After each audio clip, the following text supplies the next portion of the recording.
समान शिक्षा लागू करने की मांग वाली पीआईएल पे सुनवाई हुई है। हमने ये मांग किया है कि राइट टू एजुकेशन सभी स्कूलों पे लागू होना चाहिए।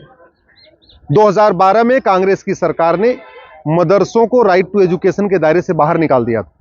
इसलिए जो अमेंडमेंट है 2012 का, उसको हमने कोर्ट में चैलेंज किया हुआ है। फिर से 4 सप्ताह का समय दिया है। केंद्र सरकार के शिक्षा मंत्रालय को और कानून मंत्रालय को 4 सप्ताह का समय दिया है। दिल्ली सरकार को भी 4 सप्ताह का समय दिया है। नेशनल ह्यूमन राइट कमीशन और एनसीपीसीआर को भी 4 सप्ताह का समय दिया है। सीबीएसई, आईसीएसई और एनसीईआरटी को 4 सप्ताह का समय दिया है। हमारा ये कहना है कि जब right to education fundamental right है, तो फिर ये दुनिया भर के सिलेबस क्यों चल रहे हैं? फंडामेंटल राइट सबके लिए अलग अलग नहीं होता।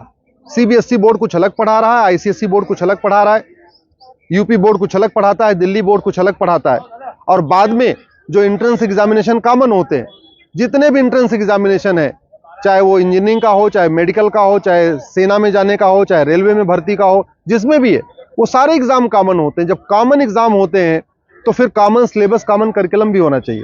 और वैसे भी जब right to education fundamental right हो गया, तो वो क्षेत्र के आधार पर अलग अलग नहीं होना चाहिए। तो जिस तरीके से पूरे देश में केंद्रीय विद्यालय का सिलेबस एक समान है, जो आपके नवोदय स्कूल है उनका पूरा सिलेबस एक समान होता है, उसी पैटर्न पे भारत में वन नेशन वन सिलेबस लागू किया जाए, वन नेशन वन करिकुलम लागू किया जाए। और सभी स्कूल, चाहे वो वैदिक स्कूल हो, चाहे वो मिशनरी स्कूल हो, चाहे वो मदरसा हो, चाहे वो सरकारी स्कूल हो या प्राइवेट स्कूल हो, सिलेबस एक समान होना चाहिए 14 साल तक, यानी 8वीं तक सिलेबस और करिकुलम एक समान होना चाहिए। उसमें कोई भेदभाव नहीं होना चाहिए।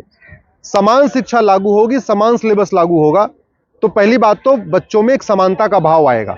अभी इतना ज्यादा क्लासेस क्रिएट हो गई हैं, सीबीएसई बोर्ड से पढ़ने वाला बच्चा अपने आप को सुपीरियर फील करता है, आईसीएसई बोर्ड वाला बच्चा अपने आप को सुपीरियर फील करता है, दिल्ली में पढ़ने वाले अपने आप को ज्यादा सुपीरियर फील करते हैं।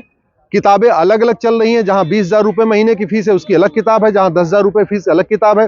तो बच्चों में एक कॉन्फ्लिक्ट आ गया है, बच्चों में एक लगातार ये चलता रहता है कि अच्छा मैं इस स्कूल में पढ़ता हूं तो इस स्कूल में पढ़ता हूं। समान शिक्षा होगी, समानता का भाव आएगा। समान शिक्षा होगी, जातिवाद, भाषावाद, क्षेत्रवाद कम होगा। और समान शिक्षा होगी 14 साल तक, सबके लिए एक किताबें होगी, एक जैसी किताब होगी, तो मजहबी उन्माद भी कम होगा, कट्टरवाद भी कम होगा। जो जिहाद पूरे दुनिया में चल रहा है, इसमें भी कमी आएगी, जो भारत में बहुत तेजी के साथ फैल रहा है। सबको पता है कि मदरसों में क्या पढ़ाया जाता है, मदरसों में कौन सी किताबें पढ़ाई जाती हैं। सब बाकी जगह टीचर बनने के लिए टीचर एलिजिबिलिटी टेस्ट है, मदरसा में टीचर बनने के लिए कोई टीचर एलिजिबिलिटी टेस्ट नहीं है। मदरसा में क्या पढ़ा रहे हैं ये किसी को नहीं पता, मदरसे में कौन सी किताब चल रही है किसी को नहीं पता। जब पूरी दुनिया में अशांति बढ़ रही है, उसका एक ही इलाज है। जैसे चाइना में समान शिक्षा है, जैसे सिंगापुर में समान शिक्षा है, जैसे जापान में समान शिक्षा है, दुनिया के जिन देशों में समान शिक्षा है वहां शांति है, समृद्धि है, आपसी भाईचारा है। और दुनिया के जिन देशों में ह्यूमन राइट के नाम पे या माइनॉरिटी के नाम पे मदरसा खोलने की अनुमति दिया है, और वहां पे आप देख लीजिए अशांति है। चाहे वो पाकिस्तान देख लीजिए, बांग्लादेश देख लीजिए, अफगानिस्तान देख लीजिए, या और भी जो दुनिया के देश हैं, चाहे वो सोमालिया देख लीजिए। तो इसलिए मैं कह रहा हूं 14 साल तक सबका सिलेबस एक समान होना चाहिए। बच्चा गुरुकुल में पढ़े, वैदिक स्कूल में पढ़े, मदरसे में पढ़े, मिशनरी स्कूल में पढ़े, प्राइवेट में पढ़े, किताब एक होनी चाहिए। वन नेशन वन सिलेबस हो, वन नेशन वन करिकुलम हो, one nation one education board हो।